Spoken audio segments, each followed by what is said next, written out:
سڵاوتان لەبێت و یەکەواڵ دەست پێ دەکات. یەکێتی نیشتیمانی کوردستان سکاڵای یاسایی لەسەر میدیای گۆڕان تۆمار کردو وەک میدیای گۆڕان دەڵێت دەیانەوێ بێ دەنگمان بکەن. میدیای فەرمی بزوتنەوەی گۆڕان لە راپۆرتێکیدا ئاماژەی بۆەوە کردووە کە یەکێتی نیشتیمانی کوردستان سێ سکاڵایان لەسەر تۆمار کردوون، سکاڵەکانیش پەیوەندی بە ناوزڕاندنەوە هەیە. یەکێتی دەڵێ لە هەڵبژاردننی پەرلەمانی عێراقەوە کە مانگی پێنجی ڕابردوو ئەنجام درا گۆڕان لە ڕێگەی میدیاکەیەوە هێرشی دەکردە سەر یەکێتی و با تەزویرکردن تۆمەتباری دەکردن. یەکێک لە سکاڵەکانی دیکە کە لە سەرەتای ئەم ساڵدا تۆمار کراوە وەک میدیای گۆڕان دەیڵێن هەر لە چوارچێوەی هەوڵەکانی یەکێتیدایە بۆ بێدەنگکردنی کەناڵەکەیان کە بە تۆمەتی ناوزڕاندن تۆماری کردووە.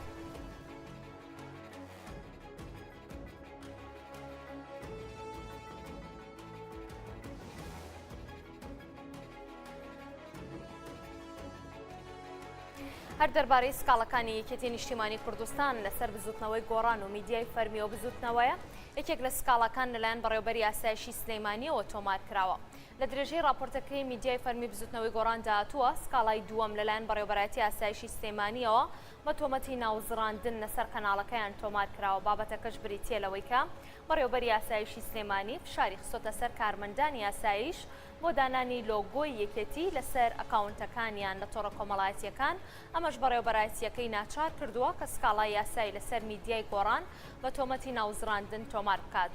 میدیای فەرمی بزوتنەوەی گۆڕان لەو راپۆرتەدا کە لەسەر ئەو دۆسیە بڵاوی کردبووە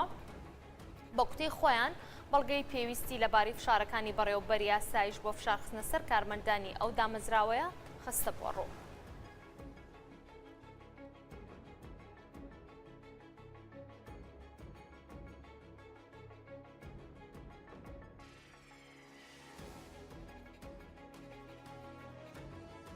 هەر لەسەر ئەم بابەتە بەڕێز شەهرام نامیق ڕەفیق بەربژێر لە لیستی یەکێتی نیشتیمانی کوردستان لە سلەیمانی و میوانی ئێمێ. کاک شەهرام ئەم کاتت باش بزانین ئێوە پێشتر ڕاتان گەیاندبوو کە پەیوەندیەکانتان لەگەڵ بزوتنەوەی گۆڕان بەرەو باشتر چۆ، بەڵام ئێستا سکاڵاتان لەسەر یەکدی هەیە، سەنگەری میدیاتان لە یەکدی گرتووە، هۆکاری ئەمە چییە؟ میشە هەوڵمان داوە کە لەگەڵ هیچ لیستێک لەگەڵ هیچ لایەنێک تووشی پێکدادان یاخود تووشی ئاڵۆزی نەبین. هەمیشە ئەگەر سەیری پەیام یاخود سەیری دروشمەکانی ئێمەت کردبی هەمیش یەکەم شت دەڵێن بۆ ئارامی، بۆ ئارامی وەبەستمانەوەی ئارامی لەگەڵ هەموو لیستەکان لەگەڵ هەموو لایەنەکان. ڕاستە لە کاتی ئەملێ ئینتیخاب ڕەنگە هەندێک گرژی دروست ببی، بەڵام ئێمە وەکو لیستی 105 خۆمان لەو گرژی و ئاڵۆزیانە دوور دەخەین. ڕەنگە بەرامبەر ئێمە زۆر شت بکرێ، بەڵام ئێمە بێدەنگ دەبین لەبەر ئەوەی نامانەوێ کەشی هەڵبژاردن نالەبار بێ یاخود خراپ بێ بۆ ئەوەی لە ڕووی دەرونیوە کاریگەری لەسەر دەنگدەر هەبێ. ئێمە هەمیشە هەوڵ دەدەین لە ڕوویەکی ئارامەوە بۆ ئەوەی زۆرترین خەڵکی دەنگدەر بەشداری ئەم پرۆژەیە بکە. باشە تۆ بەربژێرێک ئەگەر بێت لەم هەڵبژاردنەدا سەرکەویت لە پەرلەمانی کوردستان چی دەکەن بۆ ئەوەی کە پەیوەندیەکانتان زۆر باشتر ببێت لەگەڵ ئەندام پەرلەمانەکانی بزوتنەوەی گۆڕان لە کاتێکدا کە دەبینین لە ماوەی ڕابردوودا لە 4 ساڵی ڕابردوودا هەندێک جار گرژی و ئاڵۆزی لە بۆچوون و لێدوانی ئەواندا بەدی دەکرا؟ ئەمە زۆر ئاساییە، چکەم ئەم لە ئینتیخابە وەکو لیستەکان ڕەنگە تووشی ئیشکال ببن یان هەندێ با بڵێن لیستەیە پەیام و دروشمی زۆر گەورە بەرز دەکاتەوە. ئەمە پەیوەندی بە ئەم لە ئینتیخابە زۆر ئاساییە. گرنگ ئەوەیە وەکو تاگ وەکو خەڵک با بڵێن ئازار نەدرێ یان با بڵێن شکۆی خەڵک نەشکێندرێ، بەڵام ئاساییە هەر لیستێک هەر چۆن ئەم لە ئینتیخابی دەکا. دوازار دەبێ ئێمە وەکو لیستی 105 هەمیشە ئەومان لەبەر چاوگرتیە ئەو بەربژێرانەی ئەو کاندیدانەی بە ڕۆحیەتێکی ئارام بە ڕۆحیەتێکی جوان کە لە بانگەشەی هەڵبژاردن بەشدار بن بۆ ئەوەی دوازار کە کاندید بوون لە ناو پەرلەمانی کوردستان بتوانێت لەگەڵ هاوڕێ کاندیدی لایەنەکانی تریش. زۆر جار هەیە کاندیدێک لە لایەنێکی تر کە تۆ پەیوەندیەکی بەهێزت هەیە لەسەر ئەساسی خزمەتکردنە لەسەر ئەساسی حزبایەتی نیە کە تۆ پرۆژەیەک تەقدیم دەکەی ڕەنگە زۆر جار لە لایەنەکانی تر پرۆژەکەی تۆ دەنجی پێ بدرێ و باش ئێوە تاوەکو چەند ئاگاداری ئەوەن کە بەرپرسانی ئاسایشی سلێمانی و بەڕێوەبەری ئاسایش فشاری خستبێتە سەر کارمەندەکان کە بە شێوەیەک لە شێوەکان بانگەشە بۆ یەکێتی نیشتیمانی کوردستان بکەن؟ من پێم وایە ئەم هەواڵە دوورە لە ڕاستی و ئەگەر ڕاستیش بێ هەڵبەتە لە ئاسایشی سلێمانی ئاسایشی هەولێر هەڵبەتە بەشێکی زۆری ئەو ئاسایشانە ئەندامن لەو حزبێک لەو حزبە با بڵێن ئاسایشێکی سلێمانیان ئاسایشێکی هەولێر ئەندامە لە یەکێتی نیشتیمانی کوردستان ئێمە کۆبنەوە دەکەی لە کۆمیتە مەسوولی کۆمیتە و ئەندام کۆمیتە ئەو خەڵکانەی کە ملتەزیمی حزبیانێ زۆر ئاساییە پێی دەڵێ ئەمە ئەملێ انتخابە دەڵێ کاکە تۆ ئەندامی ئەو حزبەی ئاساییە تۆ دەنجی خۆت بەو حزبە بدەیت ئەمە لە هەموو دنیا ئاساییە ئەدی خۆت قابلە تۆ کۆبنەوە بە ئەندام و لایەنگرانی خۆت بکەی و بڵێ دەنگ بە لیستێکی تر بدە کەواتە پێت وایە کە حزب فشار ناخاتە سەر لایەنەکان بۆ خۆیان خۆت لایەنگرانی لە نێو فەرمانگە حکوومیەکاندا بۆ ئەوەی کە بانگەشە بۆ لایەنی خۆیان بکەن من پێم وانیە لیستی 105 یەکێتی نیشتیمانی کوردستان هیچ کاتێک فشار بخاتە سەر خەڵک بەڵام وەکو لە هەموو دنیا باوە یەکێتی نیشتیمانی کوردستان کۆڕ و کۆبوونەوە دەکات لەگەڵ ئەندام و کادیر و چالاکوانی خۆی و پێیان دەڵێ کە دەنگ بە یەکێتی نیشتیمانی کوردستان بدەن و ئەمە حەقێکی زۆر شەرعیە وە شتێکی تریشەیە لە هەموو دنیا ئەگەر تۆ شارەزابی لە کاتی دەنگدان ئێمە سێ جۆرە دەنگ دەرمان هەیە دەنگدەری حزبی خۆمان هەیە دەنگدەری با بڵێن کاڵمان هەیە یان دەنگدەری کە دەنگدەرێکە یەکلا نەبووتەوە دەنگدەری حزبی بەرامبەرت هەیە تۆ ئیش لەسەر دەنگدەری خۆت دەکەی ئەمە سابتە لایەنی دووەمیش کە ئەو دەنگدەرێکە جیلێکی ئێستا پێگەیشتووە ئێشتان خزمەتی و بەرنامە و کاری تۆ نازانی تۆ لەناو خەڵک دەگەڕی خزمەت و بەرنامە و کاری خۆت و پێی دەڵێ کە ئەم دەنگە 2000 زۆر ئاساییە دەنگ بە لیستەکەی تۆ بدە باشە کاک شەهرام لەگەڵ ئێمە بمێنەرەوە وەلا ئەملە انتخابیشە زۆر ئاساییە تۆ بەڵێ هەواڵێکی دیکەمان هەیە لەگەڵ نزیک بوونەوە لاڵبژاردن پرۆسی بانگەشەی حیزب و لایەنەکان گەرمترە بێ هێرشکردنە سەر یەکدیش لەلایەن ڕکابەرەکانەوە زۆرترە بن هەر لە میدیای بزوتنەوەی گۆڕانە هەواڵێک بڵاو کراوەتەوە کە گوایە پارتی دیموکراتی کوردستان و یەکێتی نیشتیمانی کوردستان دەیانەوێت لە خولی داهاتووی پەرلەماندا لە ڕێگەی پرۆژەیەکەوە موچەی فەرمانبەرانی هەرێمی کوردستان کەم بکەنەوە میدیای گۆڕان نووسیوێتی بە گوێرەی ئەو پرۆژەیە بڕی ئەو موچەی فەرمانبەرانی هەرێمی کوردستان ئێستا وەریدەگرن پارتی وێکێتی دەیکەنە موچەی هەمیشەیی و 22 دەرماڵی فەرمانبەرانیش لەبەردرێت هەروەها ئەوەشیان بڵاو کردوتەوە کە ئەگەر بێت و پارتی وێکێتی 50 کۆیەکی کورسیەکانی پەرلەمان بەدەست بهێنن ئەوە نیوموچە جێگیر دەکەن کاک شەهرام گوێت لەم هەواڵە بوو بزانین ئەم هەواڵە تاوەکو چەند ڕاستە پارتی وێکێتی قسەیان لەسەر ئەم بابەتە کردووە گەر بێت و ئەوان بتوانن براوەی هەڵبژاردن بن نەخێر یەکێتی پارتی قسەیان لەسەر ئەم پرۆژەیە نەکردیە و ئەم لە انتخابیشە زۆر ئاساییە گۆڕان وا دەڵێ ڕەنگە یەکێتی جوابیشی بداتەوە بەڵام بۆ ئەو پژڕاستکردنەوەی ئەو هەواڵەی دیارە من ئێستا هەڵبژێر یاخود کاندیدی ژمارە 74م لەسەر لیستی 105 لەسەر ئەو بابەتەی کە قەرارە ئەگەر یەکێتی پارتی ئەو بڕیارە بدەن موچە کەم بکرێتەوە من ڕێخەری خۆپیشاندانەکانی شاری هەولێر بمە لە 25 لە ماوەی 2 ڕۆژ ئێمە و گروپەکەی لەگەڵمان و ئەو خەڵکیاتە سەر شەقام توانیمان 135 موچە چاکەین لە شەقام ئەی ئەگەر من کاندیدم بەیانی دەربچم لە پەرلەمان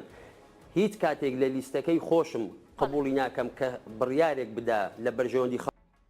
فارس شەهرام بەربژێر لە لیستی یەکێتی نیشتیمانی کوردستان لە هەولێرەوە لەگەڵ ئێمە بووی سوپاس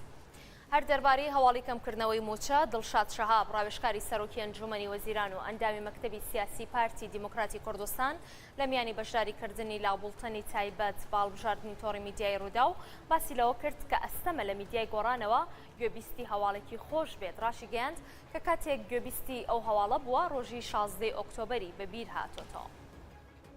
من ناو خەبەرم بینی حقیقت یعنی کومنتێکم لەسەر حەماسەتی گوتنی خەبەرەکە هەبوو من بینیم لە میدیای گۆڕان بزەڵت وەکو خەبەری ئەو ڕۆژە بوو کە لە 16 ئۆکتۆبەر هێرشی هەولێر و دەوروبەری دەکرا هەمان میدیۆ من هەر بەخۆم بینیم کە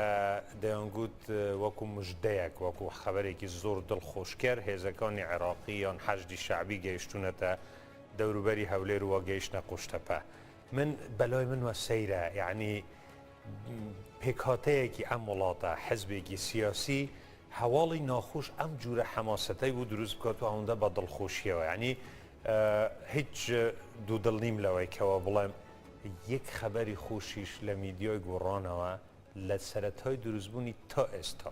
هیچ مامتەقێک نییە شتێک لەم وڵاتە ڕوونێدەوەی بۆ هاوڵاتیان خۆش بێت و جێگای خۆشحاڵە بێت کەچی یعنی وای لێ هاتووە وەکو چوون بڵێ ممکن نەبێت شتێکی خۆش لەم میدیاوە بە هاوڵاتیان بگوترێتن بۆ هەڵبژارنەکانی پەرلەمانی کوردستان دەنگدەرانی جەرەوەی هەرێم و دانیشتوانی تاراوگەن ناتوانن بەشداری لە هەڵبژارنەکەدا بکەن و تەنیا بەگەڕانەوەیان بۆ کوردستان بۆیان هەیە دەنگی خۆیان بدەن. تێچوو خەرجی زۆر و ئامادەنەبوونی بەغدا بۆ داواکردن بۆ کردنەوەی نووسینگەی کۆمیسیۆنی هەڵبژاردننی کوردستان هەزاران نیشتیمانی دەرەوە لە دەنگدان بێبەشە بێت. شێروان زرار گوتەبێژی کۆمیسیۆنی باڵای هەڵبژاردن و ڕاپرسی بەڕووداوی ڕاگەیاند ئەنجامدانی هەڵبژاردن لە دەرەوە تێچووی زۆری دەوێت. لەو باوەڕەداین بەغدا ئامادە نەبوو داوا لە 21 وڵات بکات بنکەی دەنگدان بکەنەوە. کوردانی تاراوگە دەتوانن بەگەڕانەوەیان بۆ کوردستان دەنگ بدەن. پێشتریش لە هیچ خولێکی هەڵبژاردنی کوردستان دەنگیان نەداوە و تەنیا بەشداریان لە گشتپرسیدا کرد.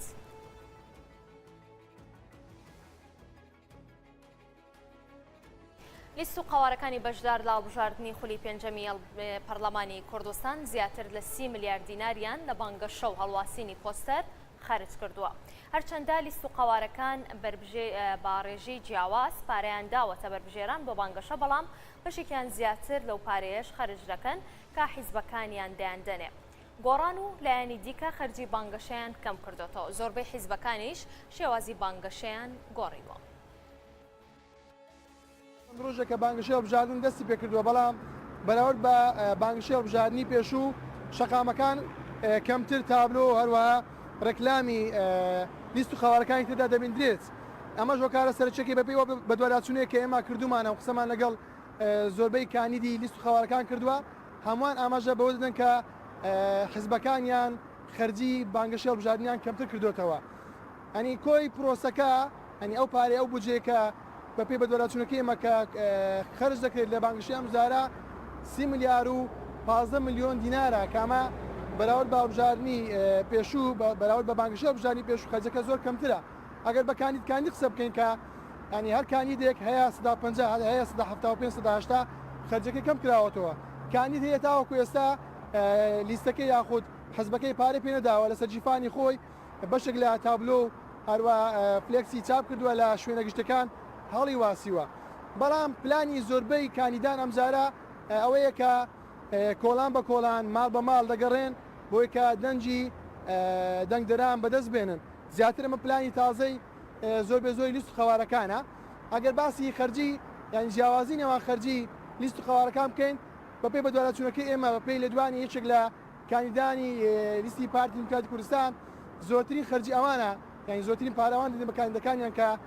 نزیکەی 10,000 دلارە کە بەراورد بە هەڵبژاردننی پێشوو نزیکەی 5,000 دلار کەمترە کە هەڵبژاردننی پێشوو 15,000 دلار بووە. یەکێتی نیشتیمانی کوردستان